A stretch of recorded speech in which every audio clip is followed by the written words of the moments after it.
My name is Alice Mteshimana. In this video, I'm going to talk about the summaries of this video. The first video is called The Secret, and the second one is the TED Talk given by Dr. Martin Seligman. They're both talking about things that can make someone happy.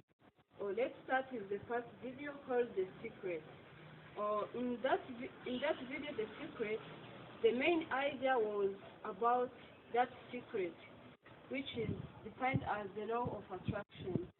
Mainly the secret, or the meaning of that secret is that you become whatever you want to be, or you attain whatever goal you have through that secret. Meaning that if you put in your thoughts what you want to be, you attract it by putting that feelings and thoughts that you really want to achieve it. Let's say if you want to become successful in a business, if you put that thought that you will become successful, that's what will come in your way. It will attract that thing you want to attain, or that person you want to become. So you attract everything you want, ranging from health, good health, from happiness, from any financial goal, by putting that thought, whatever you want to be. Or if you want to feel good, you will attract it, and things that will make you good will come into your way.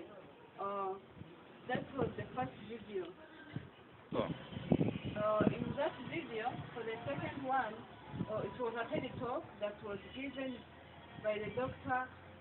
Martin Seligman, and the purpose of that talk was talk about the 11th reason of being optimistic. The Dr. Martin started by showing how in past 16 years ago, psychology was how it was perceived. It was perceived as something that aimed at finding what's wrong with people.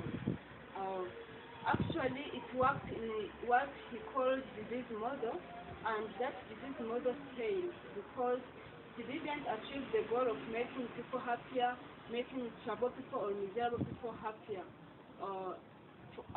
And now, Dr. Martin and her team developed another psychology, which I can call modern psychology, where he is focusing on positive thinking. Like this modern psychology has three main goals. It has the goal of making people happier, or developing positive intervention that can help people become more happier, and finding the best things of their life. Through that journey, Dr. Martin and her team did many studies, and they have found that life is divided into three main parts. The first part is called pleasure life. The second is engagement life, and the third one is the meaning life. Pleasure life means that you feel the positive emotion, or you make yourself like happy as you can. For the second, engagement is all about finding your strengths and using them to the maximum point. And Dr. Martin explained that this type of life is more likely to be good. The third one is all about meaning. Meaning, like it is the life. Also, it consists of finding the strengths, your best strengths you have, and using them and the service of become more than who you are. Moving away from those parts of life, Mr. Dr. Martin and his team developed 120 positive interventions that can make people happy. But they also did many studies to test them to find what really makes people happy. That's why they have found that some action that can make people happy is like gratitude to help others, or also and developing the skills needed to make life happy, like mindfulness and savory skills. Or another thing he talks about is about that they have found that in the journey of finding that what makes life more satisfying, they found that the result was surprised them, and they found that pressure life doesn't have anything to make life more satisfying. Instead, they found that meaningful life and engagement life are more stronger to make people happy. Or Mr. Martin concluded his talk by saying that the 11th reason of being optimistic he was talking about is that technology, entertainment, and design can contribute much on making people happy, like the way they contribute in other aspects of life, whether positively and negatively. Okay, those were the summaries of the two videos. And now I'm going to compare the two videos in terms of like finding what video makes or sounds more scientifically, or that raises a scientific frame that is strong.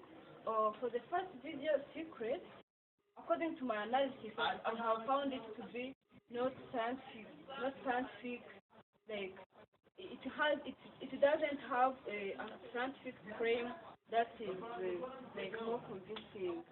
The reason for this is that there is where they say that it has been proven scientifically that affirmative thought is more powerful than negative thought. But we can ask ourselves, what that study that found that result? Who was involved? Who are the experts who conducted that research? Also, for me, it doesn't sound scientific. For telling me that it has been scientifically proved, I can ask myself such kind of question. In addition, there is where they say, believe it or not, whatever you're thinking today is creating your future.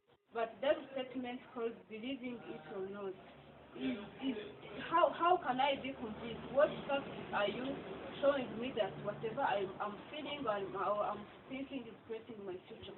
So they are like trying to convince us, showing that it is true. But for me, I don't have facts. I don't have experiments that have been carried to confirm it. For the second video, that was the case of Martin Seligman, I can confirm that it sounds more scientifically because the first reason is Dr. Martin and her team was an expert in the psychology field. The second one, he talks about many studies that have been carried to confirm certain things. For example, there is where they tested some interventions to find which really works to make people happy. In addition, there is where he said that, like an experiment he did while he was giving the talk, where he told people to close their eyes and imagine the person that made something good for them, and then write a paper to thank this person. So in that way, he was showing like an experiment, showing that gratitude can contribute to the happiness. That was an experiment. He did it right away. So so for those reasons, that's why I believe that it sounds more scientifically than the other Secret.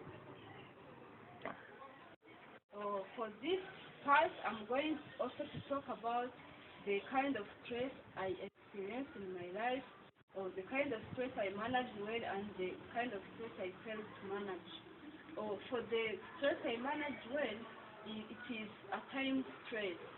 It was related to work deadline, where I have many assignments to complete, and the deadline were approaching. In that way, I experienced a kind of stress, feeling that I'm overwhelmed, that I'm not going to meet the deadline. But in that situation, first of all, I recognize that I have that stress. Second one, I asked myself what I can do to handle that situation. So I emailed my instructor telling the kind of problem that I have, and they extended the time for me so that I can work and submit. So actually, they don't tolerate late submission, but because I have communicated before, they have tolerated, and I managed that stress. I did my work well, and I succeeded. About the stress that I felt to manage, it was like a situational stress where I have I have to present.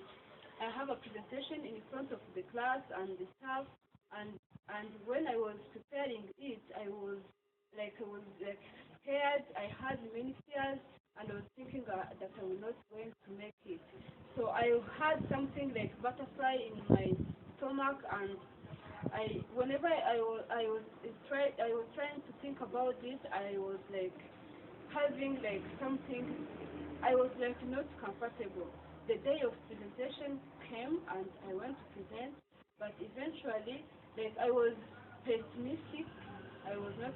I was not optimistic about how I was going to do it, and because of that, I eventually failed the presentation, and the staff and the instructors asked me to repeat because also they have recognized that I have a kind of fear.